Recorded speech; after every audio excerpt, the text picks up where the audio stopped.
يا أيها الذين آمنوا إذا نودي للصلاة من يوم الجمعة فاسعوا إلى ذكر الله وذروا البيع ذلكم خير لكم إن كنتم تعلمون. أعوذ بالله من الشيطان الرجيم. بسم الله الرحمن الرحيم. يا أيها الذين آمنوا اتقوا الله حق تقاته ولا تموتن إلا وأنتم مسلمون. يا أيها الناس اتقوا ربكم الذي خلقكم من نفس واحدة وخلق منها زوجها وبث منهما رجالا كثيرا ونساء واتقوا الله الذي تساءلون به والأرحام إن الله كان عليكم رقيبا. يا أيها الذين آمنوا اتقوا الله وقولوا قولا سديدا يصلح لكم أعمالكم ويغفر لكم ذنوبكم ومن يطع الله ورسوله فقد فاز فوزا عظيما.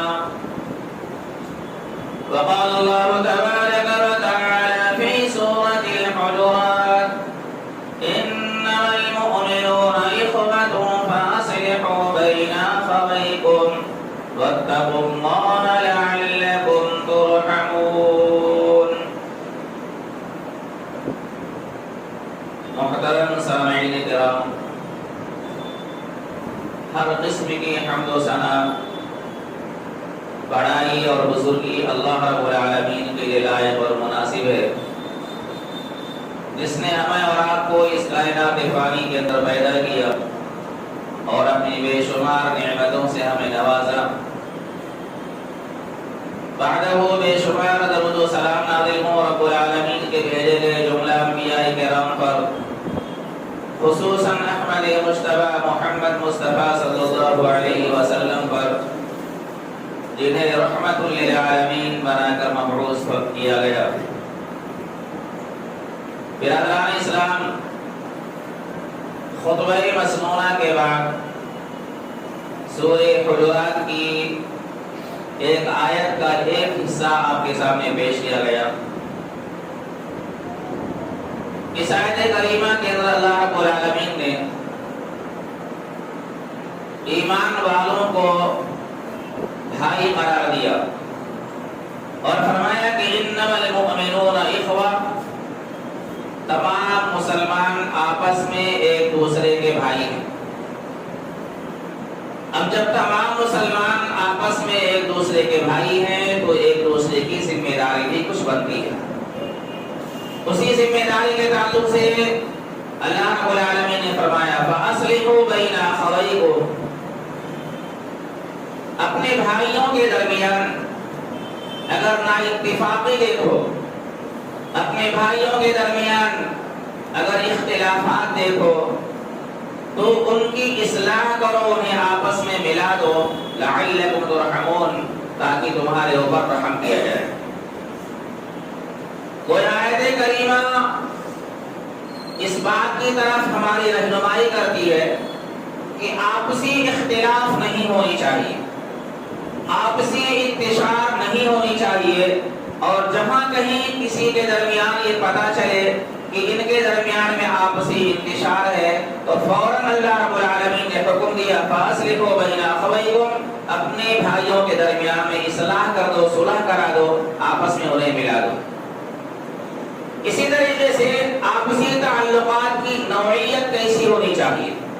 اسلام نے آپسی تعلقات کی نوعیت، اس کی قسمیں کس طریقے سے بیان کی. سورہ توبہ کے اندر اللہ رب العالمین نے فرمایا وَالْمُؤْمِنُونَ وَالْمُؤْمِنَاتُ بَعْضُهُمْ أَوْلِيَاءُ بَعْضٍ، مومن مرد اور مومنہ عورتیں یہ آپس میں ایک دوسرے کے معاون اور مددگار ہیں. معاون اور مددگار کا مطلب یہ ہوتا ہے کہ اگر ہم دیکھیں کہ ہمارا کوئی بھائی کسی مصیبت اور پریشانی کے اندر الجھا ہوا ہے تو یہ ہماری ذمہ داری ہے کہ ہم اس کی مدد کریں. مدد کے بہت سارے طریقے ہو سکتے ہیں. اس طریقے سے وہ پریشان ہے اس کی مدد کرنا یہ ہماری ذمہ داری ہے. ایک مسلمان کی پہچان اور اس کی خوبی ہے. اسی طریقے سے عورتوں کے تعلق سے کہا گیا کہ عورتیں اگر کسی عورت کو دیکھیں کہ وہ کسی مصیبت اور کسی پریشانی کے اندر ہے تو عورت کی ذمہ داری ہے کہ وہ اس عورت کی اس مصیبت اور پریشانی کو دور کرے. اسی بنیاد پر فرمایا گیا کہ والمؤمنون والمؤمنات بعضهم اولیاء بعض. مومن مرد اور مومنہ عورتیں آپس میں ایک دوسرے کے معاون اور مددگار ہیں. دوسری خوبی بیان کی گئی وَيَأْمُرُونَ بِالْمَعْرُوفِ وَيَنْهَوْنَ عَنِ الْمُنكَرِ. ایک مومن مرد اور ایک مومنہ عورت کی دوسری خوبی یہ ہے کہ وہ بھلائی کا حکم دیتے رہیں. مومن مرد مومن مردوں کو اپنے بھائیوں کو بھلائی کا حکم دے اور اسی طریقے سے عورتیں وہ عورتوں کے اندر دعوت و تبلیغ کا کام کریں, وہ ان کو بھلائی کا حکم دے اور برائیوں سے روکیں. یہ ایک دوسری خوبی ہے مومن مرد اور مومن عورت کی. یعنی اس جملے سے پتہ چلتا ہے کہ مرد اپنے فعل کے اندر دعوت و تبلیغ کریں, امر بالمعروف اور نہی عن المنکر کے فریضے کو انجام دیں, اور عورتیں اپنے فعل کے اندر عورتوں کو دعوت و تبلیغ دیں اور انہیں امر بالمعروف اور نہی عن المنکر کے فریضے سے انجام کرائیں. تو یہ دونوں کی ذمہ داری ہے, مرد کی ذمہ داری اور عورتوں کی ذمہ داری ہے. اب یہ ذمہ داری اس کے علم کے مطابق ہے. یہ ذمہ داری ہمارے پاس اتنا علم ہے اپنے علم کے مطابق, یہ ہماری ذمہ داری ہے کہ ہم لوگوں کے اندر دعوت و تبلیغ کریں, اور عورتوں کی ذمہ داری ہے کہ وہ اپنے علم کے مطابق عورتوں کے اندر دعوت و تبلیغ کے فریضے کو انجام دیں. یأمرون بالمعروف وینہون عن المنکر. یہ دوسری خوبی ان کی بیان کی گئی. تیسری خوبی بیان کی گئی ویقیمون الصلاۃ ویؤتون الزکاۃ. تیسری خوبی یہ ہے کہ مرد بھی نماز کی پابندی کریں اور عورتیں بھی نماز کی پابندی کریں. اور اسی طریقے سے چوتھی خوبی بیان کی گئی ویؤتون الزکاۃ. وہ زکات کی ادائیگی کریں, مرد بھی اپنے فعل کے اندر زکات کی ادائیگی کریں اور عورتیں اپنے فعل کے اندر زکات کی ادائیگی کریں. یہ مومن مرد اور مومن عورتوں کی چوتھی خوبی ہے. وَيُطِيعُونَ اللَّهَ وَرَسُولَهُ. اور دونوں یعنی مرد اور عورتیں دونوں اللہ اور اس کے رسول کی اطاعت کریں. مومن مرد اور مومن عورتیں یہ اللہ اس کے رسول کی اطاعت کریں. یہ 4-5 خوبیاں بیان کرنے کے بعد اللہ رب العالمین نے فرمایا اولئک سیرحمهم اللہ. اب اللہ رب العالمین ایسے لوگوں کے اوپر اپنا رحم فرمائے گا کہ لوگوں کے اوپر جو مومن مرد اور مومن عورتیں ایک دوسرے کی مدد کرتے ہوں, امر بالمعروف اور نہی عن المنکر کے فریضے کو انجام دیتے ہوں, نماز کے پابند ہوں, زکات کی پابندی کرتے ہوں, اللہ اس کے رسول کی اطاعت کرتے ہوں, ایسے ہی لوگوں کے اوپر اللہ رب العالمین کی رحمت ہوگی. اولئک سیرحمهم اللہ. ایسے لوگوں پر اللہ کی رحمت. اور آپ یاد رکھیں اللہ کی رحمت کا مستحق ہر انسان, وہ چاہے مرد ہو یا عورت ہو, اور اس کی رحمت کا مستحق وہ دنیا کی زندگی کے اندر بھی ہے اور اخروی زندگی کے اندر بھی ہے. آپ کو یہ حدیث معلوم ہے کہ آدمی اپنے عمل سے جنت میں نہیں جا سکتا جب تک کہ رب العالمین کی رحمت اس کے اوپر نہ ہو. اللہ کے نبی جناب محمد رسول اللہ صلی اللہ علیہ وسلم سے صحابہ کرام نے پوچھا کہ اللہ رسول کیا آپ بھی؟ تو آپ نے فرمایا کہ ہاں میں بھی, مجھے بھی جنت ملے گی تو رب العالمین کی رحمت اور اس کی نصرت سے ملے گی, اور ایسے ہی تمام لوگوں کو جو جنت ملے گی وہ اللہ کی رحمت کی بنیاد پر ملے گی. تو اللہ کی رحمت کا مستحق بننے کے لیے جو خوبیاں سورہ توبہ کی اس آیت کے اندر بیان کی گئی, ان خوبیوں کا متحمل ہمیں ہونا چاہیے. اگر یہ خوبیاں ہیں ہمارے اندر تو بہت اچھی بات ہے, اور اگر یہ خوبیاں ہمارے اندر نہیں پائی جاتی ہیں تو ان خوبیوں کو پیدا کرنے کی ہم کوشش کریں. اللہ کے نبی جناب محمد رسول اللہ صلی اللہ علیہ وسلم نے مسلمانوں کو آپس میں ایک جسم کے مانند قرار دیا, اور آپ صلی اللہ علیہ وسلم نے فرمایا کہ مثل المؤمنین فی توادہم وتراحمہم وتعاطفہم. مسلمانوں کی مثال ایسی ہے کہ آپس میں ایک دوسرے سے محبت کرنے والے ہوتے ہیں, یعنی ان کے دلوں کے اندر محبت ہوتی ہے اپنے مسلمان بھائیوں کے تئیں, اور اسی طریقے سے یہ ایک دوسرے کے اوپر ترس کھاتے ہیں, رحم کرتے ہیں. یعنی ہم ایک مسلمان دیکھتا ہے کہ ایک آدمی پریشان ہے تو اس کے دل میں رحمت کا جذبہ اٹھتا ہے, اس کے دل میں ایک ترس ہے کہ کاش یہ آدمی بھی فارغ البال کی زندگی گزارے اور یہ بھی ابھی اچھی طریقے سے زندگی گزارے. اور اسی بنیاد پر ہم دیکھتے ہیں کہ پوری دنیا کے اندر، دنیا کے کسی حصے کے اندر اگر مسلمانوں کو کوئی تکلیف ہوتی ہے، کوئی پریشانی ہوتی ہے، کوئی تکلیف دیتا ہے، اور جب وہ خبر ہم سنتے ہیں تو ہمارے دل کے اندر ایک ٹھیس پیدا ہوتی ہے، ایک جذبہ پیدا ہوتا ہے رحم کا. اور اسی بنیاد پر رسول اکرم صلی اللہ علیہ وسلم نے فرمایا یہ مسلمان کی پہچان ہے کہ اس کے دل کے اندر جب دوسرے مسلمان کو دیکھتا ہے کہ پریشان ہے تو اس کے دل میں رحم پیدا ہوتا ہے، وہ ترس کھاتا ہے اس کے اوپر. تو آپ نے فرمایا کہ یہ آپس میں محبت کرنے والے ہوتے ہیں، ایک دوسرے کے اوپر رحم کرنے والے ہوتے ہیں، ترس کھانے والے ہوتے ہیں، وَتَعَاطُفِهِمْ اور ایک دوسرے پر شفقت کرنے والے ہوتے ہیں، ایک دوسرے سے پیار کرنے والے ہوتے ہیں. پھر آپ صلی اللہ علیہ وسلم نے فرمایا کہ مَثَلُ الْجَسَدِ الْوَاحِدِ یہ ایک جسم کے مانند ہوتے ہیں، ایک جسم کے مانند ہوتے ہیں. تمام مسلمان مرد اور عورت وہ چاہے ہندوستان کے رہنے والے ہوں، دنیا کے کسی بھی کونے کے اندر رہتے ہوں، اللہ اس کے رسول کا اگر وہ اقرار کرنے والے ہیں تو تمام مسلمان ایک جسم کے مانند ہیں. اب جسم کے مانند کیسے اس کی مثال دیتے ہوئے آپ صلی اللہ علیہ وسلم نے فرمایا اِذَا اشْتَكَىٰ مِنْهُ عُضْوٌ تَدَاعَىٰ لَهُ سَائِرُ الْجَسَدِ. آپ نے فرمایا کہ جسم کے کسی حصے کے اندر جب تکلیف ہوتی ہے تو اس کا پورا جسم بے قرار ہو جاتا ہے. جیسے مثال کے طور پر اگر پاؤں میں ٹھوکر لگی، پاؤں میں زخم لگا تو صرف پاؤں میں درد نہیں ہوتا ہے بلکہ وہ درد کہاں محسوس ہوتا ہے؟ پورے جسم کے اندر محسوس ہوتا ہے. یا اسی طریقے سے ہاتھ میں تکلیف ہو، دانت میں تکلیف ہو، آنکھ میں تکلیف ہو تو پورا جسم انسان کا آپ نے فرمایا کہ بخار کی وجہ سے بے چین ہو جاتا ہے اور اسے نیند نہیں آتی. تو جس طریقے سے جسم کے کسی حصے کے اندر تکلیف ہو اور پورا جسم بے قرار ہو جائے، اسی طریقے سے دنیا کے اندر کہیں بھی مسلمانوں کو کوئی مصیبت اور پریشانی آئے، ایک مسلمان کی ذمہ داری ہے کہ وہ بے قرار ہو جائے کہ فلاں جگہ، فلاں ملک میں، فلاں علاقے کے اندر مسلمان اس طریقے سے پریشان ہیں.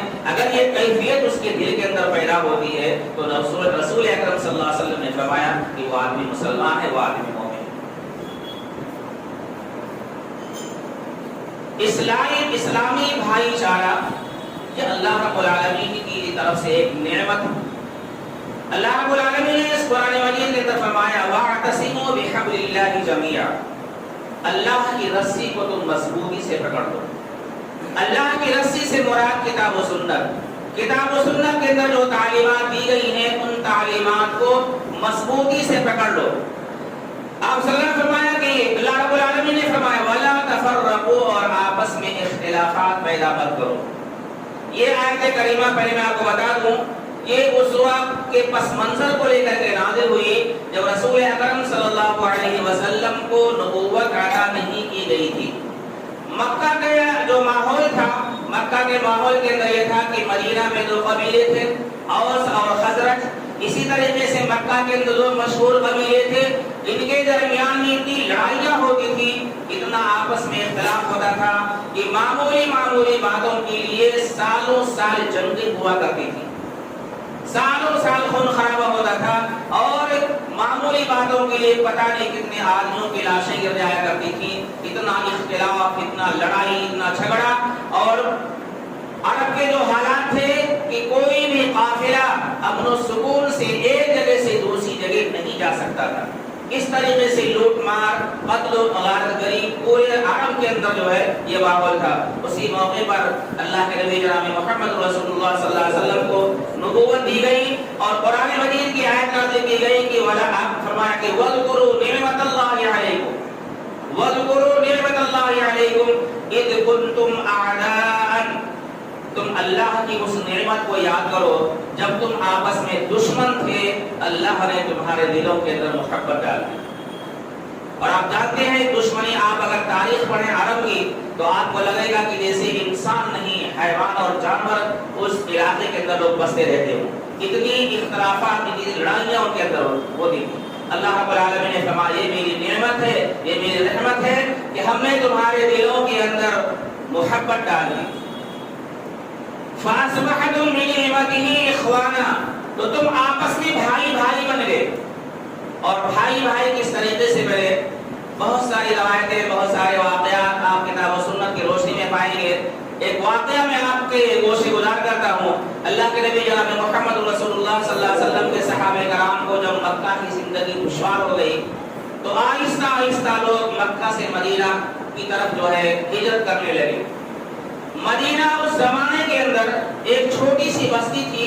کوئی بہت بڑی فیکٹریاں یا کاروبار اس زمانے کے اندر نہیں تھے. مدینہ کے جو لوگ مسلمان ہوئے تھے, جو اسلام قبول کیے تھے, وہ بھی بہت پریشان تھے. ادھر مکہ سے مہاجرین کا سلسلہ شروع ہوا اور یہ آ کر کے مدینہ کے اندر اپنے ان بھائیوں کے ساتھ جو اسلام قبول کیے تھے وہاں پر رہنے لگے. اللہ کے نبی جناب محمد رسول اللہ صلی اللہ علیہ وسلم نے منظر دیکھا تو آپ بہت پریشان ہوئے کہ آخر ان کے رہنے سہنے کا, ان کے کھانے پینے کا انتظام کیسے ہوگا. چنانچہ اللہ کے نبی صلی اللہ علیہ وسلم نے تمام انصار اور مہاجرین کو ایک جگہ جمع کیا اور جمع کرنے کے بعد آپ نے ان کے درمیان میں تقریر کی اور تقریر کرنے کے بعد آپ نے مہاجرین جو تھے ان مہاجرین کو انصاروں کے درمیان میں تقسیم کر دیا. آپ نے فرمایا کہ یہ تمہارا بھائی, یہ تمہارا بھائی, یہ تمہارا بھائی. اس موقع کے اوپر حضرت سعد بن ربیع رضی اللہ تعالیٰ عنہ جو مدینہ کے اندر سب سے امیر مسلمان تھے, ان کا بھائی چارہ حضرت عبد الرحمن بن عوف رضی اللہ تعالیٰ عنہ سے کرایا گیا اور آپ صلی اللہ علیہ وسلم نے فرمایا کہ عبد الرحمن بن عوف آج سے تمہارے بھائی. محبت اس طریقے سے کہ جب یہ مماخات ہوا, یہ بھائی چارہ ہوا, حضرت سعد بن ربیع رضی اللہ تعالیٰ عنہ نے حضرت عبد الرحمن بن عوف رضی اللہ تعالیٰ عنہ سے کہا کہ میرے بھائی میں مدینہ میں سب سے مالدار ہوں, میرے پاس فلاں فلاں جگہ گھر ہے, فلاں فلاں جگہ مکان ہے, کھیتے ہیں, یہ آج سے تمہارا, آج اس کے تم مالک ہو گئے. میرے پاس 2 بیویاں ہیں, ان دونوں بیویوں کو دیکھ لو, جو تمہیں پسند آئے میں اسے طلاق دے دیتا ہوں اور تم اسے نکاح کر لو. یہ محبت تھی ان کے درمیان میں. تو اللہ رب العالمین نے فرمایا وَاذْكُرُوا نِعْمَتَ اللَّهِ, تم اس نعمت کو اللہ اس نعمت کو یاد کرو کہ اللہ رب العالمین نے تمہارے درمیان میں اتنی محبت ڈال دی کہ تم آپس میں ایک دوسرے کے بھائی بھائی بن گئے. اور اسی طریقے سے جو مدینہ کے انصار تھے, جو کھیتی باڑی کرتے تھے, مکہ کے جو مسلمان آئے وہ سب کاروبار کرنے والے تھے, وہ سب تاجر تھے. اب تاجروں کو کھیتی باڑی آتی نہیں تھی کہ کیسے کھیتی کی جاتی ہے, کس طریقے سے جو ہے زمین کے اندر بیج ڈالا جاتا ہے. مدینہ کے مسلمانوں نے کیا کہ یہ تو تمہارا ہے ہی, یہ آج سے کھیت تمہارا, لیکن اس میں کام میں کروں گا, بیج میں ڈالوں گا, اس کی سینچائی میں کروں گا, جو پیدا ہوگا وہ تمہارے گھر بھیج دوں گا.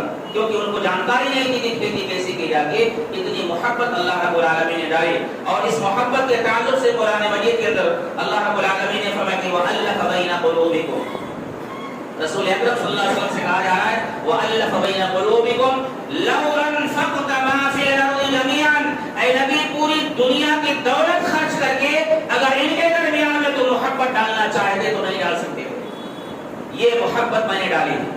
اور آپ وہ پس منظر جو عرب کا ماحول تھا, اس ماحول کو اگر آپ دیکھیں کہ معمولی سی باتوں کے لیے کئی لوگوں کا خون ہو جاتا تھا, اس پس منظر کو دیکھ کر کے اللہ رب العالمین نے فرمایا تم ان کے درمیان میں محبت نہیں ڈال سکتے تھے, یہ تو میری ذمہ داری تھی, میرا کام تھا کہ میں نے ان کے دلوں کے اندر آپ اس کے اندر محبت ڈال دیا. وَلَكِنَّ اللَّهَ أَلَّفَ بَيْنَهُمْ إِنَّهُ عَزِيزٌ حَكِيمٌ. تو یہ محبت تھی اللہ رب العالمین نے لوگوں کے درمیان میں ڈالی. تو اللہ نے فرمایا کہ فَأَصْبَحْتُمْ بِنِعْمَتِهِ إِخْوَانًا, تم آپس میں بھائی بھائی بن گئے اور اس طریقے سے بھائی بنے کہ دنیا کی کوئی قوم آج تک وہ مثال نہیں پیش کر سکتی ہے. ایسی محبت ان کے درمیان میں تھی. ایک واقعہ رسول اکرم صلی اللہ علیہ وسلم کی زندگی سے ایک صحابہ سے ملتا ہے. غزوہ خندق کے موقع پر اللہ کے نبی صلی اللہ علیہ وسلم اور بہت سارے صحابہ غزوہ خندق کے موقع پر زمین کو کھود رہے ہیں, خندق کو کھود رہے ہیں.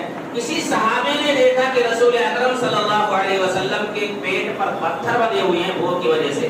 انہوں نے دیکھا تو فوراً گئے اپنے گھر پہ اپنی بیوی سے کہا کہ آج میں نے ایسا دیکھا ہے تو کچھ اگر ہے تو انتظام کرو. تو انہوں نے کہا بہت کچھ نہیں ہے, بس معمولی سی چیز ہے اور جا کر کے بس مختصر لوگوں کو لے کر کے آنا. رسول اکرم صلی اللہ علیہ وسلم کو جب یہ خبر ملی انہوں نے دعوت دی. دعوت کے موقع پر آپ صلی اللہ علیہ وسلم تمام صحابہ سے کہا کہ چلو فلاں کے گھر پہ آ چلتے ہیں, وہاں پہ دعوت ہے. اب وہاں جب وہ پہنچے اور انہوں نے دیکھا کہ یہ تو پورے صحابہ وہاں سے آ گئے ہیں اور معاملہ یہاں گھر پہ کچھ نہیں ہے. آپ صلی اللہ علیہ وسلم نے فرمایا تم برتن کو اسے رکھ دو, میں اسے نکالنا شروع کرتا ہوں. آپ تاریخ آپ پڑھیں گے کہ کہ یہ محبت ان کے دلوں میں تھی. اس محبت کی بنیاد پر جب نبی علیہ السلام نے اسے نکالنا شروع کیا، تمام کے تمام صحابہ آسودہ ہو گئے، ان کا پیٹ بھر گیا، اور جو برتن تھا اس برتن کے اندر سالن ویسے ہی موجود تھا. تو یہ محبت ان کے درمیان میں کہ وہ دیکھتے تھے کہ فلاں آدمی پریشان ہے تو فوراً اس کی پریشانی کو دور کرنے کی وہ کوشش کرتے تھے اپنی طاقت کے مطابق، جو ان کے پاس ہوتا تھا اس طریقے سے وہ اس کی مدد کرتے تھے. تو اللہ رب العالمین نے فرمایا کہ والمؤمنون والمؤمنات بعضهم اولیاء بعض، یہ مسلمان آپس میں ایک دوسرے کے بھائی ہیں اور ایک دوسرے کے مددگار ہیں. وَكُنْتُمْ عَلَى شَفَا حُفْرَةٍ مِّنَ النَّارِ فَأَنْقَذَكُم مِّنْهَا. اللہ رب العالمین نے فرمایا کہ تم جہنم کے گڑھے کے کنارے کھڑے تھے. پورا عرب شرک کے ماحول میں ڈوبا ہوا تھا، اور شرک پر جس کی موت ہوتی ہے وہ سیدھا جہنم میں جائے گا. تو اللہ نے فرمایا کہ تم جہنم کے گڑھے کے کنارے کھڑے ہوئے تھے، ہم نے کیا کیا؟ فَأَنْقَذَكُم مِّنْهَا، ہم نے تمہیں اس سے بچا لیا، پکڑ لیا.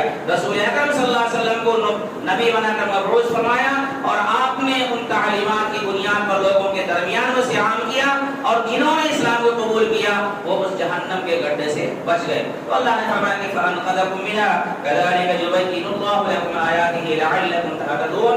ہم اپنی آیتوں کو، اپنی باتوں کو لوگوں کے درمیان میں اس طرح کھول کھول کر بیان کرتے ہیں تاکہ لوگ ہدایت یافتہ ہو جائیں.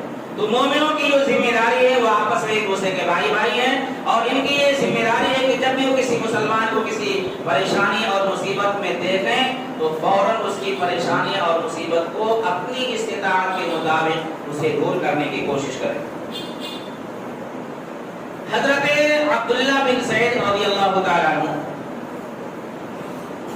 غزوہ حنین کے موقع پر جب مال غنیمت آیا تو آپ صلی اللہ علیہ وسلم نے مال غنیمت کو ان لوگوں کے درمیان میں تقسیم کیا جو اس کی حقیقی طور پر مستحق تھے، اور آپ کا مقصد یہ تھا کہ جب مال غنیمت ہم ان لوگوں میں تقسیم کریں گے تو ان کی دل جوئی ہوگی اور یہ اسلام کی طرف ان کے دل جو ہے رغبت کریں گے. مال غنیمت تقسیم ہو گیا، آپ صلی اللہ علیہ وسلم تک ایک بات پہنچی کہ انصار مدینہ میں سے کچھ لوگوں نے کہا کہ ہمیں بھی مال غنیمت چاہیے تھا. رسول اکرم صلی اللہ علیہ وسلم نے جب یہ بات سنی کہ انصار مدینہ نے مال غنیمت کو حاصل کرنے کے لیے کہا ہے، تو آپ صلی اللہ علیہ وسلم نے تمام لوگوں کو جمع کیا، اور جمع کرنے کے بعد آپ نے ایک خطبہ دیا، اور خطبے کے اندر آپ نے ارشاد فرمایا کہ یا معاشر الانصار. آپ نے خصوصی طور پر انصار مدینہ کو آپ نے مخاطب کیا اور فرمایا الم اجدکم ضللا، تم یہ بتاؤ کیا تم گمراہ نہیں تھے؟ تم گمراہ نہیں تھے. فہداکم اللہ بی، تو اللہ رب العالمین نے میری وجہ سے تمہیں ہدایت پر لایا. اگر مجھے رسالت نہیں دی گئی ہوتی، اگر تم مدینہ سے حج کرنے کے لیے خانہ کعبہ نہیں آتے، ہماری اور تمہاری ملاقات ایک جو ہے پہاڑ کے نیچے نہیں ہوتی، تم ہماری بات کو نہیں سنتے، تو آج تم ہدایت کے اوپر نہیں ہوتے بلکہ تم کیا ہوتے؟ گمراہ ہوتے. تو اللہ رب العالمین نے تمہیں ہدایت دی کس کی وجہ سے؟ میری وجہ سے. وَعَالَةً فَأَغْنَاكُمْ، اور کیا تمہیں معلوم نہیں کہ تم کھانے پینے کے ترس رہے تھے؟ میری وجہ سے رب العالمین نے تمہیں مالدار کیا. جنگیں ہوئی، جنگوں کے درمیان میں بے تحاشا مال ملا مال غنیمت کے طور پر. وہ مال غنیمت اللہ کے نبی صلی اللہ علیہ وسلم نے مجاہدین کے اندر اور انصار مدینہ کے اندر جو ہے مہاجرین کے سب کے اندر آپ نے تقسیم کیا، جس کے ذریعے سے فارغ البالی کی زندگی آئی. کھانے پینے کے لیے دقتیں جو تھیں وہ سب ختم ہو گئی. تو آپ نے فرمایا کہ کیا اللہ رب العالمین نے میری وجہ سے تم کو مالدار نہیں کیا؟ وہ متفرقین فجمعکم اللہ بی، اور تم آپس میں لڑتے تھے، ایک دوسرے کا خون بہاتے تھے.